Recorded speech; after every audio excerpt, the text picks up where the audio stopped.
लोकसभा चुनाव के लिए कल चौथे चरण का मतदान 10 राज्यों की और केंद्र शासित प्रदेशों की 96 सीटों पर वोटिंग। अखिलेश यादव, गिरिराज सिंह, असदुद्दीन ओवैसी, महुआ मोइत्रा, धीर रंजन चौधरी समेत दिग्गजों की किस्मत का कल होगा फैसला। बिहार की राजधानी पटना में पीएम मोदी ने किया रोड शो, कार्यकर्ताओं ने भव्य तरीके से किया स्वागत। रोड शो में सीएम नीतीश कुमार, रविशंकर प्रसाद, सम्राट चौधरी मौजूद थे। सड़क के दोनों तरफ से हुई पुष्प वर्षा। पीएम के रोड शो से कोई फर्क नहीं पड़ेगा, बिहार लालू यादव और इंडिया अलायंस के साथ है तेज प्रताप यादव का बयान। बंगाल के बैरकपुर में भी पीएम मोदी ने किया रोड शो, बड़ी संख्या में शामिल हुए लोग। बैरकपुर में पीएम मोदी ने जनता को किया संबोधित, कहा कांग्रेस ने पूर्वी भारत को अविकसित छोड़ा, बीजेपी पूर्वी भारत को ग्रोथ इंजन बनाएगी। पीएम ने बंगाल में हिंदुओं को दोयम दर्जे का नागरिक बनाने का आरोप लगाया, कहा टीएमसी के नेता हिंदुओं को नदियों में बहाने की बातें करते हैं।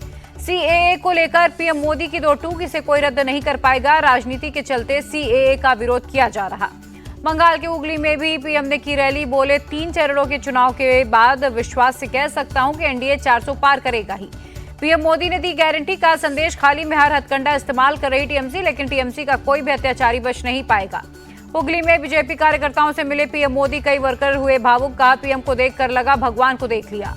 हावड़ा की रैली में बोले पीएम मोदी, टीएमसी के शासन में महिलाएं सुरक्षित नहीं, संदेश खाली में जो हुआ पूरे देश ने देखा। यूपी के प्रतापगढ़ में अमित शाह की रैली, का 2 शहजादे अखिलेश और राहुल कहते हैं कि सरकार आने पर धारा 370 को वापस लाएंगे। अमित शाह बोले पीएम मोदी ने देश से आतंकवाद और नक्सलवाद को खत्म किया। रायबरेली की जनता से अमित शाह की अपील, यहां कमल खिला दो, रायबरेली को नंबर 1 बना देंगे। रायबरेली की रैली में अमित शाह बोले पीओके भारत का था, है और रहेगा, हम एटम बम से नहीं डरते। रायबरेली से कांग्रेस उम्मीदवार राहुल गांधी पर अमित शाह ने हमला बोला, कहा राहुल ने सर्जिकल स्ट्राइक को लेकर सवाल उठाया, अनुच्छेद 370 का विरोध किया। यूपी के माफियाओं को योगी जी ने उल्टा लटकाकर सीधा किया, माफिया राज को खत्म किया, कौशाम्बी में बोले अमित शाह। मोहनलालगंज में सीएम योगी ने रैली की, कहा कांग्रेस विरासत टैक्स लगाना चाहती है, इनके अंदर औरंगजेब की आत्मा घुस गई है, देश औरंगजेब को स्वीकार नहीं करेगा। सीएम योगी ने जनता से पूछा सवाल, क्या राम भक्तों पर गोलियां चलवाने वाले रामद्रोही देश में शासन करेंगे? कैसरगंज में बोले सीएम योगी, जो राम भक्त हैं वही शासन करेगा, जनता कह रही है जो राम को लाए हैं हम उनको लाएंगे। कैसरगंज की जनता से बोले सीएम योगी, गौमांस खाने वालों को जिताकर भेजेंगे तो पाप भी आप पर ही चढ़ेगा। स्मृति ईरानी के लिए सीएम योगी ने अमेठी में किया कैंपेन, कहा नया इंडिया छेड़ने वालों को छोड़ता नहीं। मोदी लहर अब सुनामी में बदल चुकी है, केंद्र में फिर बनने जा रही है मोदी सरकार, सीएम योगी का दावा। स्मृति ईरानी ने राहुल पर निशाना साधा, का शहजादे राहुल गांधी ने जो काम 15 साल में नहीं किया वो बीजेपी की सरकार ने कर दिखाया। आरपीआई चीफ रामदास अठावले बोले यूपी में सीट शेयरिंग को लेकर सीएम योगी से की है बात, अमित शाह और जेपी नड्डा से मिलेंगे। उत्तर पूर्वी दिल्ली से बीजेपी प्रत्याशी मनोज तिवारी ने किया कैंपेन, घर घर जाकर जनता से मांगे वोट। दिल्ली बीजेपी चीफ वीरेंद्र सचदेवा ने ईस्ट दिल्ली में किया door to door campaign, BJP प्रत्याशी हर्ष मल्होत्रा के लिए मांगे वोट। दिल्ली के एक प्रोग्राम में बोले असम के सीएम हिमंता, नॉर्थ ईस्ट में शांति स्थापित हुई है, विकास के ढेरों काम हुए। इंडिया टीवी से बातचीत में उत्तराखंड के सीएम धामी का दावा, 7 चरणों के मतदान के बाद एनडीए 400 पार कर जाएगा, विपक्ष हताश और निराश है। 14 बंद चीनी मिलों को चालू करने का काम मोदी सरकार कर रही है, लालू जी जेल में थे इसलिए उन्हें याद नहीं, बिहार के डिप्टी सीएम सम्राट चौधरी का बयान। सम्राट चौधरी का तंज, जंगल राज में लालू यादव का पूरा परिवार बिहार छोड़ दिया था, मोदी नीतीश के शासन में बिहार लौट कर आ रहे हैं। करनाल से बीजेपी कैंडिडेट मनोहर लाल खट्टर बोले हम हरियाणा की सभी सीटों पर कमल खिलाकर मोदी जी को देंगे। मुंबई में केंद्रीय मंत्री पीयूष गोयल ने किया चुनाव प्रचार, मुंबई नॉर्थ सीट से बीजेपी के प्रत्याशी हैं गोयल। ये चुनाव देश को नई दिशा में ले जाने के लिए है, देश के भविष्य के लिए है। मुंबई में बोले सीएम धामी। मुंबई में बोले सीएम पुष्कर सिंह धामी, एक समय था पूरे देश में आतंकी हमले होते थे, आज पीएम के नेतृत्व में आतंकियों का खात्मा हो रहा। मुंबई में बोले राजस्थान के सीएम भजनलाल शर्मा, कांग्रेस ने देश को किया है कमजोर, महाराष्ट्र में बीजेपी के पक्ष में है माहौल। ओडिशा के संबलपुर से बीजेपी कैंडिडेट धर्मेंद्र प्रधान ने किया रोड शो, घर घर जाकर मांगे वोट। ओडिशा के बालनगीर में सीएम पटनायक ने की रैली, लोकसभा और विधानसभा चुनाव में बीजेडी को जिताने की अपील की। रायबरेली में प्रियंका गांधी ने की रैली, कहा 10 सालों में पीएम मोदी किसी गांव में नहीं गए, किसी किसान से समस्याओं पर बात भी नहीं की। मोदी सरकार के 10 साल में कुछ नहीं बदला, नोटबंदी से बिजनेस को नुकसान हुआ, प्रियंका गांधी का बयान। प्रियंका गांधी ने कांग्रेस के कामों को गिनाया, अमित शाह से पूछा सवाल, रायबरेली के लिए बीजेपी ने क्या किया। कल राहुल गांधी रायबरेली में करेंगे जनसभा, कांग्रेस पार्टी का आरोप, टेलीकास्ट को रोकने के लिए इंटरनेट प्रोवाइडर को धमकाया जा रहा। कांग्रेस नेता शशि थरूर का बयान, अब पीएम मोदी और बीजेपी के लोग 400 पार का नारा नहीं लगा रहे, ये उनके लिए चिंता का विषय। बीजेपी महंगाई, बेरोजगारी जैसे जनहित से जुड़े मुद्दों पर बात नहीं करती, शशि थरूर का आरोप। जालंधर से कांग्रेस कैंडिडेट चरणजीत सिंह चन्नी ने किया कैंपेन। कहा, पंजाब में कानून व्यवस्था ध्वस्त है, ड्रग्स बड़ी समस्या है। सपा चीफ अखिलेश यादव बोले, बहुजन समाज के लोग लगातार समर्थन दे रहे हैं। उनके समर्थन से संविधान और आरक्षण बचाने की लड़ाई को नई ताकत मिली। बाराबंकी में अखिलेश यादव का बड़ा दावा, यूपी में बस एक सीट पर फाइट है। 79 सीटें सपा इंडिया अलायंस को मिलेंगी। बाराबंकी की जनसभा में बोले अखिलेश यादव, समुद्र मंथन की तरह 2024 का चुनाव संविधान मंथन का चुनाव है। मोहनलालगंज की जनसभा में अखिलेश यादव ने किया वादा, किसानों का कर्जा माफ करेंगे, अग्निवीर योजना को खत्म करेंगे। सपा ने रावटगंज से छोटेलाल खरवार को बनाया कैंडिडेट। मिर्जापुर से बदला कैंडिडेट। राजेंद्र बिंद की जगह रमेश बिंद को दिया टिकट। बंगाल की सीएम ममता ने पीएम मोदी पर निशाना साधा। का संदेश खाली में महिलाओं को झूठे रेप केस के लिए पैसा दिया, उन्हें शर्म आनी चाहिए। संदेश खाली में भिड़े टीएमसी और बीजेपी के कार्यकर्ता, जमकर हुई मारपीट। कुपवाड़ा में बोले एनसी नेता उमर अब्दुल्ला, जम्मू कश्मीर को पूर्ण राज्य का दर्जा कोई मुद्दा नहीं, इस पर समय बर्बाद करने से कोई फायदा नहीं है। 15 मई को लखनऊ में प्रचार करने जाएंगे अरविंद केजरीवाल। 16 मई को सुबह में रांची और शाम को पंजाब में करेंगे प्रचार।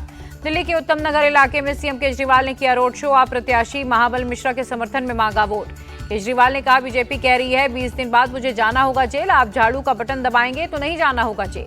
सीएम भगवंत मान की लोगों से वोट करने की अपील। कहा, बीजेपी की नहीं बन रही है सरकार, इंडी गठबंधन की बनेगी सरकार। जेल से बाहर आने के बाद सीएम केजरीवाल ने विधायकों के साथ की पहली बैठक। कहा, मुझे गिरफ्तार कर पार्टी को तोड़ने का प्लान था। केजरीवाल ने विधायकों से कहा, 2 जून को मुझे वापस जाना है, आप लोगों को ही सब संभालना होगा। केजरीवाल से मीटिंग के बाद बोली मंत्री आतिशी, सीएम केजरीवाल की गिरफ्तारी के बाद पार्टी और मजबूत हुई, अब तानाशाही के खिलाफ लड़ेंगे। प्रेस कॉन्फ्रेंस में अरविंद केजरीवाल का बड़ा बयान, भविष्य में आप ही देश की कमान संभालेगी। सीएम केजरीवाल बोले, हमें बीजेपी ने तोड़ने की बहुत कोशिश की, वे ना ही पार्टी तोड़ पाए और ना ही सरकार गिरा पाए।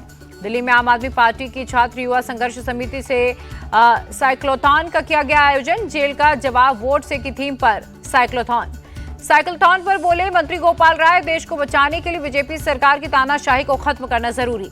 बीजेपी ने केजरीवाल के रोड शो का दिया जवाब। भारी संख्या में सिख समुदाय के लोगों ने भगवा पगड़ी बांधकर निकाली रैली। बीजेपी नेता मनजिंदर सिंह सिरसा बोले, रैली का उद्देश्य पीएम मोदी के प्रति समर्थन दिखाना, पूरा सिख समुदाय पीएम मोदी के साथ है। केजरीवाल की 10 गारंटियों पर बोले केंद्रीय मंत्री हरदीप पुरी, केजरीवाल फ्रॉड आदमी है, दिल्ली को बर्बाद कर दिया। सीएम केजरीवाल से मिले कांग्रेस कैंडिडेट कन्हैया कुमार। कहा, जनता जेल का बदला वोट से लेने के लिए बेताब।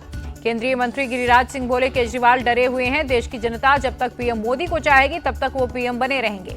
केजरीवाल के बयान को गंभीरता से लेने की जरूरत नहीं, जेल से आए हैं तो मीडिया में दिखने के लिए कुछ तो कहना ही था। बीजेपी सांसद रविशंकर प्रसाद का बयान। सीएम केजरीवाल के दिमाग का बाजा बज गया, बीजेपी के संविधान में उम्र का कोई प्रावधान नहीं है। पूर्व सीएम मनोहर लाल खट्टर का बयान। अमित शाह के बयान पर बोले मनोज झा, बीजेपी में पार्टी से बड़े हैं पीएम मोदी, इसीलिए नहीं होंगे रिटायर। आरजेडी नेता मृत्युंजय तिवारी ने कहा, मोदी जी ने जैसे शिवराज सिंह, रमन सिंह और वसुंधरा राजे को दरकिनार किया, वैसे ही योगी आदित्यनाथ को भी कर देंगे। बीजेपी के 400 पार के नारे पर बोले पंजाब सीएम भगवंत मान, इस बार तो उनका बेड़ा पार भी नहीं होगा।